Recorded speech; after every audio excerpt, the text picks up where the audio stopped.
Bienvenue à Paris, ici à TT Car. Hello, welcome to Paris. Charles de Gaulle Airport. This is TT Car, so we're back where we started from. So we've just covered over 5,500 kilometres, about 5,502 kilometres and that. And here we are, and sadly, malheureusement, nous départons maintenant. We have to depart now, unfortunately. So we'd like to live over here, and we'd really like to do this, and we just have to work out the right way to do this, or the right ways rather, in doing this. So we'll have to explore all these avenues. So anyways, that's another story for another time. But I wanted to do this video just to go give you a very quick overview of the car now. So whilst the car has been okay, two faults have sprung to light, however, but I'll touch upon this as we go around. So let's go around the front, and that will go towards the driver's side. As you can see, it's got a bit of debris from driving 5,500 kilometres. Yes, so we'll see, and that.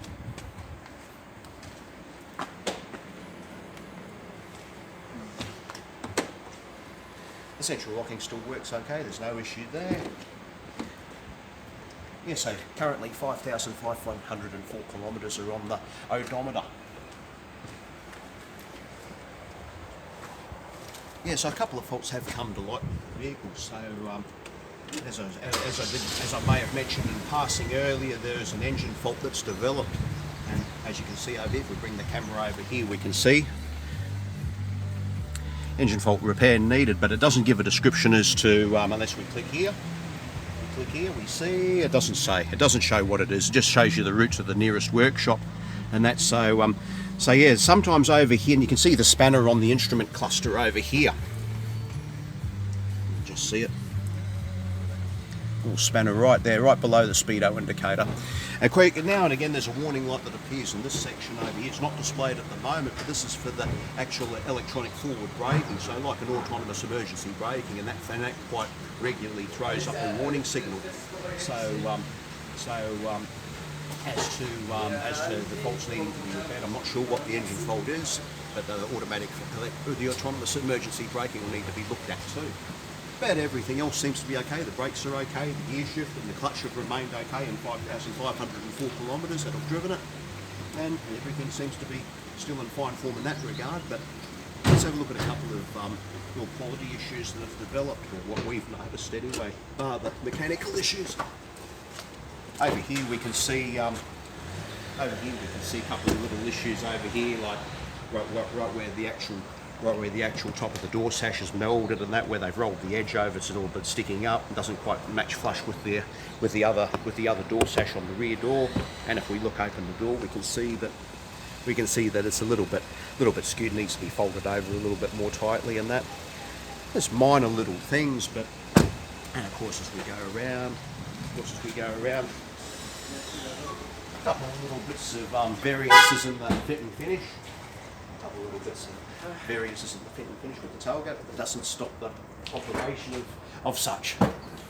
So when we open the tailgate, this has been sufficient for our trip anyway. This is about 360 litres in total capacity, and as I did highlight, with the full size spare wheel under the floor, that still remains in situ, and we haven't had to use that. Touching lots of wood. Yes, so but the operation of it still remains okay despite some variances in the hatch gapping. Another thing we've noticed too is that with the rear door operation, there is a little bit of slouch, or maybe it's not slouch, maybe it's a little bit of an alignment issue with the door pin itself. But when you open the door, and if you go close, you can just feel the door just catching on the actual pin right here. So as to whether that's just door slouch, I don't think it is. But you notice it doesn't close as easy in comparison to the other. So then everything else seems to open and shut okay. Adequate comfort levels for the 5,500 k's we've had the car. This is a lot better. This is better finished in comparison to the other side, the offside.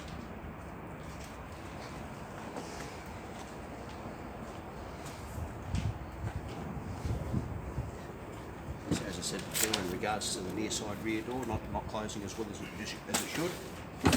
This one closes comparatively easy, and it's further highlighted where there's no catch of the actual pin in the actual door lock itself. See? Yeah, so you get a few little things.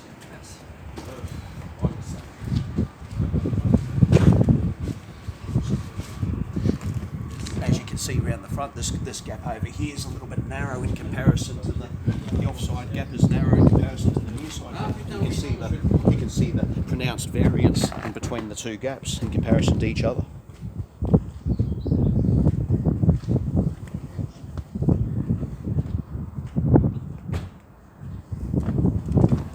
The paint finish seems to be okay when we've looked in car parks at certain angles of light. The orange peel hasn't been too inconsistent or anything. It's reasonable. I wouldn't say world class or class leading, but it's been okay. Yeah, so the wipers work okay. Wipers work well even at 160, 180 k an hour when you want to wash bugs off the windscreen and that. They seem to work to a sterling standard. Yeah, so tyre wear seems to be okay. There's no issues with the tyre wear. It all seems to be pretty consistent across the face of the tread.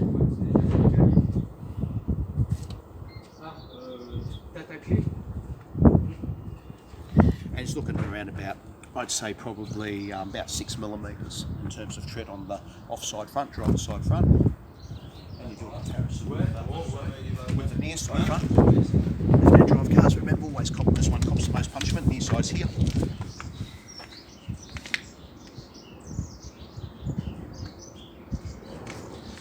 Slightly less, I'd say about 5.5 millimetres of tread there as such, so this one always cops the punishment the most, and of course in a right hand drive car it's the other. But same thing again, the wear's pretty consistent, there's no feathering of the tread or anything like that, no issues with improper tyre wear. So when we cross over to the rear,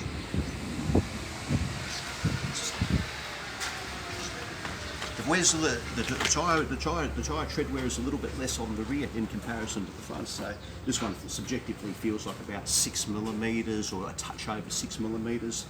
But same thing again, the wear pattern seems to be pretty consistent, but then again this car has a torsion beam axle rear suspension, so the facility for creating wheel alignments is very limited. But same thing again, no adverse wear, tyres have been pretty good pressures all round. Came with 40 psi on the fronts and 39s on the rear, but there's no issue with inconsistent wear.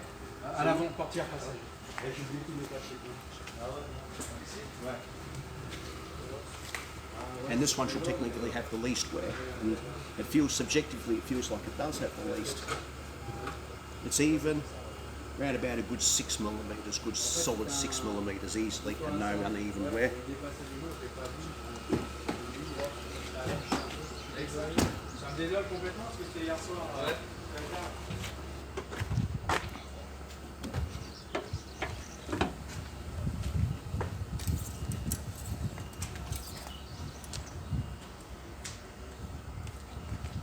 In terms of the oil consumption, there doesn't seem to be any deviation off the 4 mark.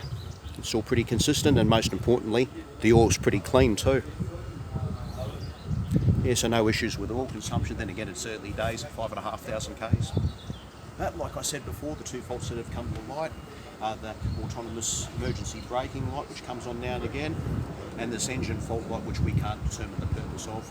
Hasn't given us a description of what the problem is, but in normal driving it hasn't impeded the car, there's no loss in power or anything like that. Levels are fine, those sorts of things.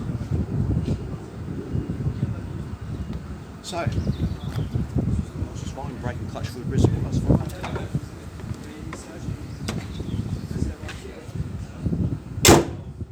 So, in closing, would I recommend one?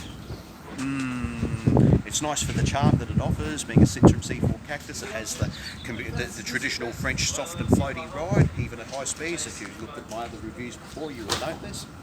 But is it the car for me? No. Sadly, no. I mean, I like something that's more driver focused than that. This is clearly not it.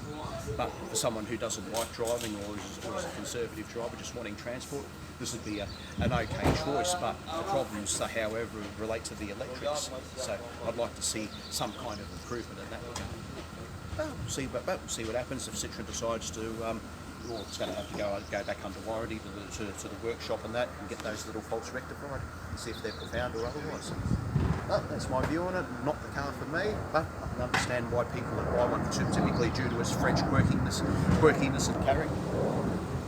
So yeah, so that's my review on that. So alright, so this is it. This is it for us. We're about to depart. So hope everybody's well out there. So I hope everybody's enjoyed our travels and that. Now it's our time to go back to Australia. Yeah, so we will keep you posted and so forth. So and we will talk to you very soon. So until then, au revoir, bonne journée. Peace out. Merci.